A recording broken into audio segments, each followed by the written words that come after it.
তাই মানুষের মনে এমন ধারণা জন্ম নিছে, যা করার আমাদের নিজেদেরকেই করতে হবে। আপনারা নিজেরা চিন্তা করেন, যেই রিপাবলিক টিভিতে দিনের পর দিন প্রোগ্রাম করা হয়, যেখানে বলা হয় বাংলাদেশ থাকবে না, কোন দিক থেকে বাংলাদেশ কাইটা ভারতের মধ্যে জুড়ে দিবে, তিনি দিয়ে কি করবে, সেই টিভির বিরুদ্ধে কোনো ব্যবস্থা নিছে বাংলাদেশ সরকারের পররাষ্ট্র দপ্তর থেকে কিছু বলছে? আমাদের কোন টিভি স্টেশন যদি বলতো ভারতের 7 সিস্টার্স আমরা কাইটা নিব, ওই টিভি চ্যানেল ইন্ডিয়ার একটা দিত না। প্রথমে সংবাদ পাঠকের চাকরি দিত, তারপর চ্যানেলটারে জয় বাংলা করে দিত ইন্ডিয়া। আর সেই রিপাবলিক টিভিতে প্রফেসর ইউনূসের প্রেস সচিব যায় সাক্ষাৎকার দিতে, মানে জানেও না কোটি যাওয়া যায় না। আবার দেখেন এই যে দুর্বৃত্ত বেনজির, সে আওয়ামী লীগের সাথে মিলে পুলিশের সাথে ঘোট পাকাইতেছে। আগে শুনেন। আমাদের কারা অ্যারেস্ট করে আমরা এখানে হচ্ছে ওই যে যখন বিএনপি ক্ষমতায় ছিল, ওরা তো অনেকবার ক্ষমতায় ছিল, তারপরে আওয়ামী লীগের অ্যান্টি ফোর্সেস এরশাদ সাহেবরা ক্ষমতা ছিল, তখন তো ওরা অনেক অ্যান্টি আওয়ামী লীগ লোকজন পুলিশে ঢুকাইছে, সেগুলো সামনে নিয়ে আসছে, কিন্তু অনেক রয়ে গেছে এখন, সেগুলো সামনে আছে। আর এমনি জেনারেলি পুলিশের তারা খুবই হাইলি ডিমোরালাইজ, সংক্ষুব্ধ এই সরকারের উপরে, বিকজ এদেরকে খুন করে, এদেরকে হত্যা করে তো এরা ক্ষমতা আসছে, এদের রক্তের উপর দিয়ে ক্ষমতা আসছে। 427টা পুলিশ থানা এবং ফাঁড়িতে অ্যাটাক করা হচ্ছে, অস্ত্রপাতি লুট করা হচ্ছে, প্রেগনেন্ট কনস্টেবলকে পুড়িয়ে মারা হচ্ছে। তো এইগুলো তো এরা সহজভাবে নেয় না। লোয়ার র্যাঙ্ক, বিশেষ করে কনস্টেবল থেকে ইন্সপেক্টর, এদের একটা বিশাল অংশ তো খুবই আনহ্যাপি, এটা বলতে পারি। তাহলে ওই যে ওই প্রশ্ন, তাহলে আমাদের অ্যারেস্ট করে কারা, ধরে হচ্ছে ওই পার্টি। কারণ আপনারা জানেন যে এই আপনার এই 5 তারিখের পরে একটা বিশাল গ্রুপ, অফিসার গ্রুপ, তারা কর্মস্থল ত্যাগ করছে আর আসে না। আর তারপরে যেটা করেছে, 300-400 অফিসারকে এরা ডিউটি থেকে তুলে নিয়ে সংযুক্ত করে রাখছে, অকার্যকর জায়গা দিয়ে রাখছে। আবার একটা বিশাল সংখ্যক লোক অলরেডি চাকরি থেকে বের করে দিচ্ছে। আর এরা কিছু রিটায়ার্ড লোককে চাকরিতে নিয়ে আসছে। আর ওদের সময় যারা পেশাদের সময় বিএনপি ক্ষমতা ছিল একাধিক, বা ওদের সময় জিয়া রহমানের সময়, এদের তো অনেক লোকজন 80 দশকে যারা রিক্রুট হয়েছে তারা এখন চাকরিতে রয়ে গেছে অনেক। তো 90 দশকে যারা ঢুকছে তারা তো অনেক চাকরিতে রয়ে গেছে এখন। তো সেইগুলোকে এরা সামনে নিয়ে আসছে। তো এই লোক এদের সংখ্যা খুব বেশি না। এবং যখন দেখবেন যে আপনারা সংগঠিত হবেন, আপনারা পুলিশ কর্তাদের সঙ্গে পাবেন, এরকম সন্দেহ আমার নাই। আর আমিও চেষ্টা করতেছি যারা এখন চাকরিতে আছে যোগাযোগ করার জন্য, একটা প্ল্যাটফর্ম করার জন্য। দেখা যাক যদি এটা করতে পারি, ইনশাআল্লাহ আরো সুবিধা পাওয়া যাবে। Thank you. শুনেছেন, বেনজির নাকি অস্ট্রেলিয়ায় আছে, কই আছে খুঁজে বের করেন। আমেরিকান স্যাংশন পাওয়া দুর্বৃত্ত তো বন পোড়া হরিণের মতো, উন্মাদের মতো ছুটে পালানোর কথা। ওই এত কিছু পরিকল্পনা করে এই ঘুটু করার কিভাবে টাইম পায়, ফুরসত কিভাবে পায়, সে কিভাবে কাজ করে, কোনো ভয় বা দুশ্চিন্তা আছে বলে তো মনে হচ্ছে না। সন্দেহভাজন পুলিশ অফিসার যারা আওয়ামী বেনিফিশিয়ারি ছিল, তাদের মোবাইল ফোন জব্দ করে ফরেনসিক করেন, দেখেন কাদের সাথে যোগাযোগ করছে বেনজিরের মধ্যেই, তাদের চিহ্নিত করেন। ইন্ডিয়া ধানমন্ডি 32 নম্বর ভাঙা নিয়ে বিবৃতি দেয়, এটা নাকি বাংলাদেশের ইতিহাস ঐতিহ্যের সাথে যুক্ত। হ্যাঁ, আর যত বাবরি মসজিদ ছিল না আপনাদের ইতিহাস ঐতিহ্যের সাথে যুক্ত, ওটা ভাঙিছিলেন কেন? ওটা তো সেলিব্রেট করেন। তবে যা কইছে তা মিথ্যা কয়নি, এটা সত্য যে ইতিহাস ঐতিহ্যের সাথে যুক্ত। ওটা বাংলাদেশে মুজিবের স্বৈরাচার আর হাসিনার ফ্যাসিবাদের ইতিহাসের সাথে যুক্ত। আর ওই ভাষা বাংলাদেশ রাষ্ট্রের পুঙ্গা মারা খাওয়ার সাথে যুক্ত। ওই ভাষা দুর্নীতির টাকায় করা। মুজিবের দুর্নীতির অর্থ দিয়া ওই পাপের প্রসাদ বানানো হয়েছিল, বদরুদ্দিন নম্বর কয়ে গেছে। রাষ্ট্রীয় সম্পদ চুরি করা প্রথম পূর্ব পাকিস্তানের নাম শেখ মুজিব। শরদের বডিগার্ড, জেল হয়েছিল তার 2 বছরে।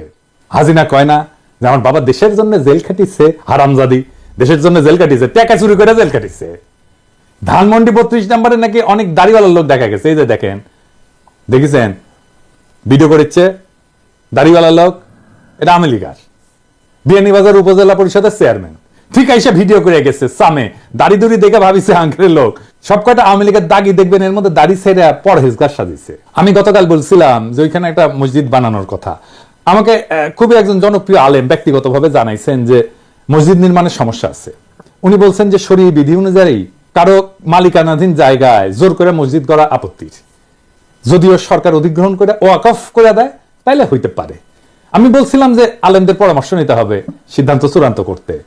তো যেহেতু ওনারা দ্বিমত জানাইছেন, তাই সেখানে কি করা যায় সেটা নিয়ে আমাদের সিরিয়াস আলোচনা করা প্রয়োজন। এই জায়গায় এমন কিছু করা যাবে না যা কেউ ভাঙতে পারবে, বা এমন কোন অবস্থা রাখা যাবে না যে এইখানে 32 নম্বরের বাড়ি পুনর্নির্মিত হইতে পারে। আসেন আমরা ভাবতে থাকি। তবে 32 নম্বর নিয়ে একটা বিজনেস আইডিয়া দিই। জুলাই ফাউন্ডেশন ধানমন্ডি 32 নম্বরের সব ইট আর আবর্জনার মালিকানা নিতে পারে। এর প্রত্যেকটা খণ্ড আলাদা করে ছোট ছোট প্যাকেট করে বিক্রি করতে পারে, স্মারক হিসাবে কিনবে সবাই। কিছু স্মারকে জনপ্রিয় ফ্যাসি বিরোধী অ্যাক্টিভিস্টের সিগনেচার থাকবে, যেমন ধরেন মাহমুদুর রহমান, ইলিয়াস, আসিফ, নাহিদ, মাহফুজ, হাসনাত, সার্জিস ইত্যাদি, আরো অনেক নাম যুক্ত করতে পারেন। বিক্রির পুরো টাকাটা যাবে জুলাই ফাউন্ডেশনের আহত এবং শহীদদের কল্যাণে। কেমন হইলো আইডিয়াটা? যাই হোক, আরেকটা আলাপে আসি। আমি জানতে পারছি নানা জায়গায় হিন্দু সম্প্রদায়ের উপরে ভয়ভীতি দেখানো হইতেছে, তাদের বাড়িঘর ব্যবসা প্রতিষ্ঠানে হামলার চেষ্টা চলতেছে। মেহরবানি করে এই কাজ করবেন না। কোনটা পলিটিক্যাল কাজ আর কোনটা ক্রিমিনাল কাজ, এই দুইটা আলাদা করতে পারতে হবে। কোনটা প্রতিক্রিয়া আর কোনটা প্রতিহিংসা, চান্স নেওয়া, সেটা আলাদা করতে পারতে হবে।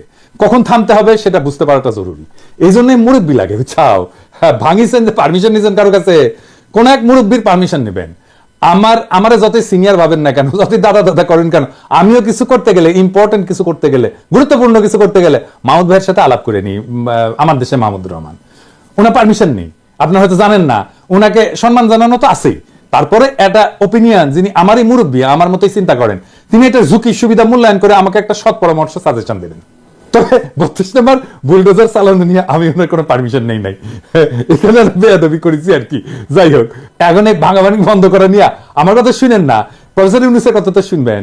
উনি তো মানা করেছেন, এইবার থামেন। এই যে দেখেন, উনি আমাদের সবার মুরব্বী, মানা করছেন প্লিজ ভাঙাভাঙি বন্ধ।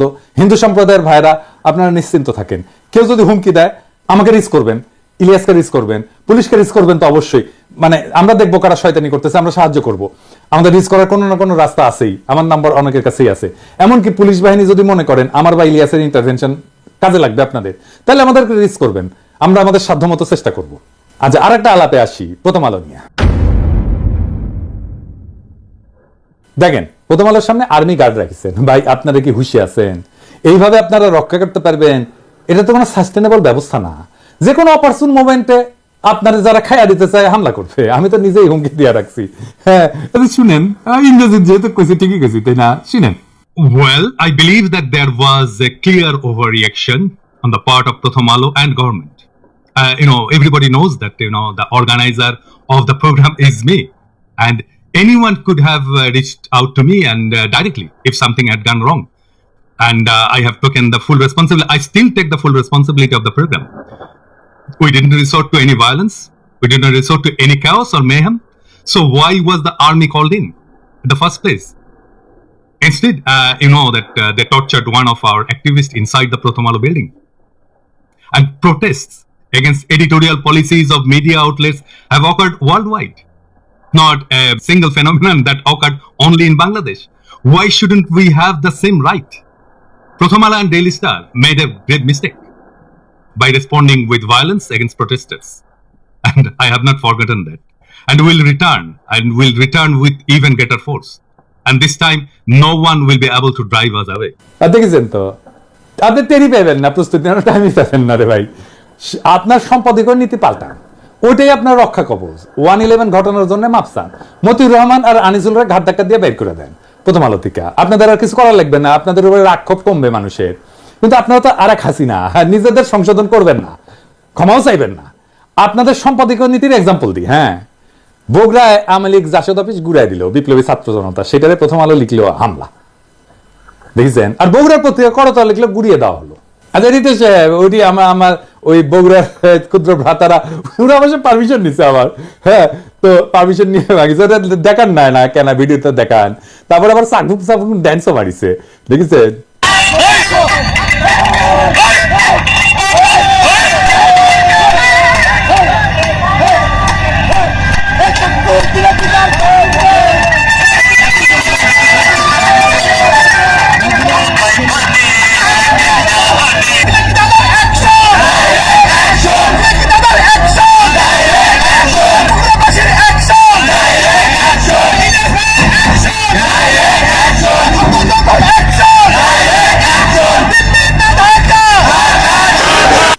আমার কয় দাদা, ওই আওয়ামী লীগ অফিসের পাশে তো আপনার ছাত্র ইউনিয়নের অফিস আছে, কমিউনিস্ট পার্টির অফিস আছে, ওটা কি করবো?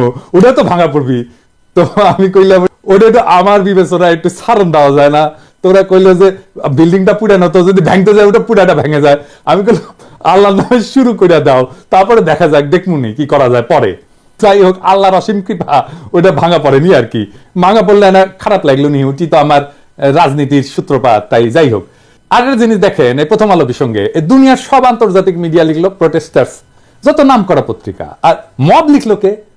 ইন্ডিয়ান পত্রিকা, এনডিটিভি, দা হিন্দু। আর কে লিখলো? Deutsche. আবার ডয়চে ভেলের রিপোর্ট যে লিখেছে সেও ইন্ডিয়ান। এই যে সব দেখেন না, লিঙ্কডইনের প্রোফাইল দেখান, ওই ইন্ডিয়ান, দিল্লির মাইয়া। তাই তারা জার্নালিজম করতেছে না, করতেছে ইন্ডিয়ান ন্যারেটিভ তৈরি করতেছে। এমনকি দিল্লি স্টারও মব লিখে, দেখেছেন? আপনাদের ল্যাঙ্গুয়েজ কেমনে অ্যালাইন্ড হয়, একই রকম হয়, বরাবর হয়ে যায় ইন্ডিয়ার ভাষা বাক্য ব্যবহারে, এটা তো একটা ব্যাখ্যা থাকতে হবে, তাই না? প্রথম আলো দেখেন, যখন ভারতে থাকা বাংলাদেশি সম্পর্কে লিখে তখন লিখে অবৈধ বাংলাদেশি, দেখেছেন? আর ভারতের অবৈধ নাগরিক যাদের আমেরিকা 5 লাথি দিয়ে পায়ে শিকল পরে পাঠিয়ে দিছে, তারা হয় নথিপত্রবিহীন ভারতীয়। কি সম্মান দেখেছেন? এই যে বাংলাদেশ ঘৃণা, তারা এটা করতে পাইছে ইন্ডিয়ান প্রভুর কাছে। এই ফাজলামে অব্যাহত রাখবেন, আপনাদের কেউ বাঁচাইতে পারবে না। আজ হোক কাল হোক আপনাদের অবস্থা ধানমন্ডি 35 নম্বরের মতোই হবে, শুনতে যতই খারাপ লাগুক। এটা কোনো হুমকি না, এটা ভবিষ্যৎবাণী। দেখলাম অনেক সুশীলদের আহাজারি। আপনাদের একটা কথা বলি, হ্যাঁ বুঝছা, ওই বাড়ি বানায় দেওয়া সম্ভব, কিন্তু ওই বাড়িটার সাথে যত মৃত্যু যুক্ত আছে, যত কান্না হাহাকার, যত রক্তপাত যুক্ত আছে, ওই বাড়ি থেকে যত হত্যাকাণ্ড চালানো হয়েছে, সেই জীবন ফিরাই দিতে পারবে? তাই আওয়াজ নিছে। আমি সেই সমস্ত বিজ্ঞ ব্যক্তিদের পবিত্র কোরআনের সূরা আন-নামল এইটার 52 নম্বর আয়াত পড়ে শোনাচ্ছি। অতঃপর এগুলো তাদের ঘর বাড়ি যা তারা নিজেদের জুলুমের ফলে শূন্য অবস্থায় ফেলে গেছে, নিশ্চয়ই এতে জ্ঞানীদের জন্য একটি নিদর্শন রয়েছে। পড়েন, জানেন খোদা তাআলা আপনাদের প্রশ্নের উত্তর মেলা আগে দিয়ে গেছে, ওইটা পড়েন, তারপরে আইসেন কথা কই, আর কিছু কমো না। যারা বলে যে আমরা দেশকে অস্থিতিশীল করতেছি, তারা দেখেন আপনাদের ইতিহাসের ঐতিহ্যের ঠিকাদার আওয়ামী লীগের গাজীপুরের সাবেক মেয়র জাহাঙ্গীর দুর্বৃত্ত কি বলে। জাহাঙ্গীর বলতেছে, যেই রাজধানীতে আমরা দিনের বেলা ঘুরতে পারি না, সেই রাজধানীর মানুষকে রাতের বেলা ঘুমাইতে দিব না। শুনেন, ওর মুখে শুনেন। আমাদের কথা স্পষ্ট, যে রাজধানীতে আমাদের মানুষ শান্তিপূর্ণভাবে দিনে ঘুরতে পারবে না, চলতে পারবে না, সেই রাজধানীর মানুষ রাতে ঘুমাতে পারবে না। আমরা সেইভাবে আমাদের তৈরি করে নিছি। আমাদের ডিসিশন, আমাদের মূল ব্যক্তি, আমাদের নেত্রী যেভাবে এখানে সাজেশন করবে, আমরা পরামর্শ কর্মে আমাদের যেখানে যার সাথে আলোচনা দরকার সেইটা করব। শুনেছেন? এখন ওর বাড়িঘর নিয়ে যদি টান দিই, তাহলে তো বলবেন আমরা নৈরাজ্যবাদী, তাই না? আর কিছু কইলাম না, রেকর্ড রাখলাম। এই শয়তানি কাম যদি অব্যাহত থাকে না, তাহলে 5ই ফেব্রুয়ারি থেকে ভয়ঙ্কর কাম কিন্তু ঘটে যাবে, প্রত্যেকটারে চিহ্নিত করা হবে। ফাইনালি প্রফেসর ইউনূসকে একটা আহ্বান জানাই। আপনারা তো জেনেভা ক্যাম্পের নাম জানেন, তাই না? বিহারিরা যেটি থাকে, মাংসের চাপটা পাওয়া যায় সুন্দর সুন্দর, খাইতে খুব মজা। আমরা বলি আটকে পড়া পাকিস্তানি। জেনেভা ক্যাম্পের বাইরেও মার্কেট ক্যাম্প, তারপরে মন্টু ক্যাম্প, এগুলো নামে ছোট বড় আরো কয়েকটা ক্যাম্প আছে আশেপাশে। মিরপুর এলাকাতেও বিহারিদের জন্য ক্যাম্প আছে। এগুলো অমানবিক বসবাসের অনুপযুক্ত ক্যাম্পে মানবেতর জীবন যাপন করে বিহারিরা। বিহারিদের ঠিক যেভাবে গেটের মধ্যে আটকায় রেখেছে, সেটা থেকে বাইর করতে হবে দ্রুত। আবার গেট্টো কি জানেন না? আচ্ছা শুনেন, গেট্টো কি গুরুত্বপূর্ণ জিনিস, এটা শুনে রাখা দরকার। গেটো বলতে সাধারণত এমন একটা অঞ্চল বা পাড়া বোঝায় যেখানে নির্দিষ্ট কোনো জাতি বা সম্প্রদায় বা সামাজিক গোষ্ঠী বাধ্যতামূলকভাবে সামাজিক অর্থনৈতিক কারণে একত্রে অবস্থান করে। এবং ঐতিহাসিকভাবে গেটো শব্দটা মূলত ইউরোপে ইহুদি সম্প্রদায়ের আবাসস্থলের জন্য ব্যবহার করা হতো। এই শব্দটার উৎপত্তি হচ্ছে 16 শতকে ভেনিস, ইতালি।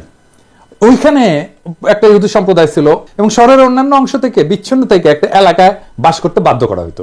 ওই এলাকাটা ছিল লোহার কারখানা আর কি, ফাউন্ড্রি বলা হয়। ফাউন্ড্রি ইতালিয়ান নাম হইতেছে গেটো। তো গেটো থেকেই এই শব্দটার প্রচলন। ভেনিসের পরে রোম, ফ্লোরেন্স, অন্যান্য ইতালিয়ার শহরেও বা ইউরোপের নানা স্থানে ইহুদিদের গেটোতে রাখার রীতি ছড়ায় পড়ে। দ্বিতীয় বিশ্বযুদ্ধের সময় নাজি জার্মানির আমলে ইহুদিদেরকে ইউরোপের বিভিন্ন শহর থেকে জোরপূর্বক গেটোতে রাখা হইতো। এসব গেটো ছিল অতি ঘনবসতিপূর্ণ, নিদারুণ দারিদ্র এবং নির্যাতনের কেন্দ্র। তো আমরা কি এরকম একটা ঘেটো বাংলাদেশে রাখবো? একটা না, অনেকগুলো ঘেটো আমরা বাংলাদেশে রাখিছি বিহারি ক্যাম্পের নামে। ঢাকা শহরে ওই বাংলাদেশি ঘেটোতে থাকা বিহারিদের সবাইকে বাংলাদেশি পাসপোর্ট দিতে হবে, ভোটার তালিকায় তালিকাভুক্ত করতে হবে। 55 বছর হয়ে গেছে, ওদের এখনো ভোটাধিকার নাই। যে বিহারি ছেলেটা মুক্তিযুদ্ধের পরে জন্মাইছে, সেও এখন প্রৌঢ় হয়ে গেছে, ক্যাম্পের ভিতরে অত্যন্ত মানবেতর জীবন যাপন করে। নতুন ভোটার তালিকা করা শুরু হয়েছে, নির্বাচন কমিশন করতেছে, ওদেরকে ভোটার বানাতে হবে এখনই সময়। অবাঙালি বিহারি মুসলমানদের সবাইকে বাংলাদেশের নাগরিকত্ব দিয়ে যেখানে ইচ্ছা ব্যবসা, চাকরি, বাড়ি করার পূর্ণ আইনগত স্বাধীনতা দিতে হবে এবং এটা বাস্তবায়ন নির্বাচনের আগেই করতে হবে। মুজিবের ফ্যাসিজমের এর চেয়ে বড় উদাহরণ আছে কি? রাতারাতি সে দেশের একটা বড় জনগোষ্ঠীর নাগরিকত্ব কেড়ে নিয়ে তাদের বাড়ি ঘর বাজেয়াপ্ত করে সবাইকে ঘেটোর মধ্যে জড়ো করলো ইহুদিদের মতো। অথচ এরা পাকিস্তান আমলে সবাই চাকরি বাকরি, ব্যবসা, বাড়ি, পরিবার সব ছিল, সম্ভ্রান্ত জীবন ছিল। পাকিস্তান সরকার যদি 47 পরে যে সমস্ত হিন্দু পাকিস্তানে থেকে গেছিল তাদেরকে স্ট্যান্ডার্ড ইন্ডিয়ান আখ্যা দিয়া সবার নাগরিকত্ব, বাড়ির সম্পত্তি কেড়ে নিত, কিরকম ভয়ঙ্কর পৈশাচিক একটা ব্যাপার হয়তো কল্পনা করেন। মুজিব এক্স্যাক্টলি সেম কাজটা করছে। বাংলাদেশে 47টা জাতিগোষ্ঠী ভাষাভাষী আছে। আমরা বাংলাদেশে বসবাসকারী বিহারি জনগোষ্ঠীকে বাংলাদেশের জাতিগোষ্ঠীর সেই মুকুটে ধারণ করতে চাই। যুগ যুগের বঞ্চনা আর আমাদের পূর্বপুরুষের প্রতিহিংসার রাজনীতির আমরা অবসান চাই। প্রফেসর ইউনূসের সরকারে আছেন একজন বিশ্বনন্দিত মানবাধিকার কর্মী, আমাদের সকলের প্রিয় আদিলুর রহমান শুভ্র ভাই। আমি আশা করব শুভ্র ভাই উনার মন্ত্রণালয়ের কাজের বাইরে এই কাজটাকে নিজের মানবিক কাজের এজেন্ডায় ঢোকাবেন। অনলাইন কমিউনিটির সকলের এই কাজে পূর্ণ সমর্থন থাকবে। আমি আশা করব বাংলাদেশের রাজনৈতিক দলগুলো এই দাবিকে সমর্থন করবেন। বিহারীদের ঘেটতে রেখা আমরা ইনসাফের বাংলাদেশ গড়তে পারবো না। ওদের মর্যাদার মানবিক জীবন আমরা নিশ্চিত করতে চাই। বাংলাদেশের সমাজের মূল ধারায় আপনাদের আগাম স্বাগত জানাই। আপনাদের বাংলাদেশের মূল ধারার পথ চলা নির্বিঘ্ন, শান্তিময় এবং আনন্দময় হোক। ইনকিলাব জিন্দাবাদ।